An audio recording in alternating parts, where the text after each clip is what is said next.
Okay Leute, ich bin jetzt hier bei BOOSTLOGIC und ich switche jetzt in mein sehr besonderes Englisch. So, I changed to English and I told that I'm at the BOOSTLOGIC headquarters.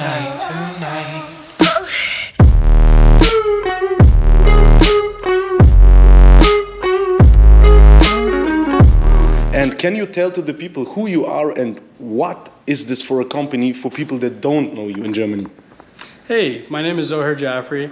I own BOOSTLOGIC and we've been around since 2003. We started out doing Mark IV Supra parts initially, and we made huge, big single turbo kits. Definitely sold some to Germany back in the day, and all around Europe. And since then we've moved on. We did Lexus stuff, a bunch of different platforms, but in 2009 we really started to focus on the Nissan GTR, Porsche 911 turbos. We did a Ferrari 360 twin turbo and Gallardo turbo, but out of all of those, the GTR was by far the biggest, and we basically tried our best to focus on that platform for a few years and really got a lot of good products, and still it's one of our biggest platforms. Also more recently, the V10 cars, basically the Audi R8s and the Lamborghini Huracans. That's a huge market for us, and hopefully we'll have some good cars out in Germany very soon. So looking forward to supplying more parts to you guys and seeing more of our cars out there. Yeah. My question is, how do you feel about that ideas and stuff you're doing here in Texas goes all over the world? And a lot of people know your logo, your brand, and your products. What does it makes to you? Well, it's definitely very prideful. You know, we always strive on making better and better products.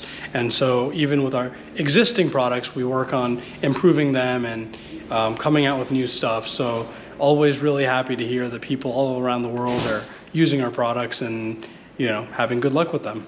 Yeah. We're here with the wheels. Yeah, this is our own wheel design.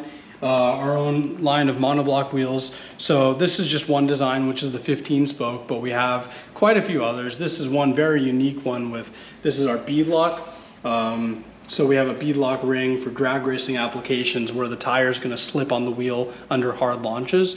And so this is a beadlock monoblock. The strongest way to make a wheel is through a monoblock, and then we're doing the beadlock for the racing application for that. So very excited and seeing these, especially in the half miles. There's a lot of guys running one of these, and so it's really good to have a good high quality wheel when you're doing that. How important is racing and racing events for you, and of course the feedback of the customers racing there? I mean, that's the most important thing. You know, at the end of the day, the customer is our boss, and we want them to be happy, and we want them to continue racing their car, enjoy racing their car, and of course keep making more power. And so we always are working on, you know, if we feel like we've made we're on the higher levels of power, well, we're already thinking about what we can do to improve that and make even more power so we can continue pushing the envelope. Great. Now a little bit personal to you. That's the question I always ask my guests. When does it started for you, the passion for cars? Because making such big stuff like here, you have to have a passion for cars. Do you remember what it was that you started to do stuff with cars? I mean, my parents said I always, you know, if there was 10 different toys, I always played with the cars. Ever since I could first start reading, you know, I was reading cars. I would see car magazines at a doctor's office, and basically anything that could always be associated with cars, that was my go-to thing. And then, you know, the internet started basically coming around, and there was a lot of information available, so learning as much as I could about cars then, and being able to then implement it into modifying cars to make more power. You know, it's when you realize that you can take a certain vehicle and add a huge amount of power for a minimal cost, it's extremely gratifying. And then of course the thirst goes on for, you know, continuing on and onwards, you make more and more power. Do you remember your first car that you owned and maybe modified? Yeah, I had a 1990 Eagle Talon turbo all-wheel drive 4G63. It was a very good learning experience. Yeah. You know, but all-wheel drive and turbo, it's always been a good combination to start with. And then that engine has always been a prized engine. And, you know, with every engine you learn its faults, and it certainly had many that I got to experience. Okay, the last one. Do you have an absolute dream car?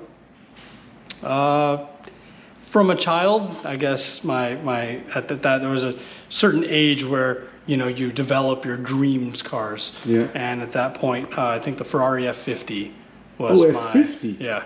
Yeah. You're the first one that's saying F50. Normally, everyone says F40. Everyone says F40, and it is obviously an amazing car. But, you know, when I was basically, at the time in my youth, the F50 was the one that was just like, wow, this is insane. It was so much more refined compared to an F40. And then, obviously, turbos are our passion and whatnot, but the pinnacle of engine is a V12. So you have to go with the V12. Thank you very much. It was a pleasure for me to visit you here. You have a real nice, you can't say shop, it's a huge manufacturing area. And I wish you all the best. I hope we see us again. I'm back in October for racing, and maybe I visit you or you are at the race. Yeah, definitely. Looking forward to it. Nice to Thank meet you. you.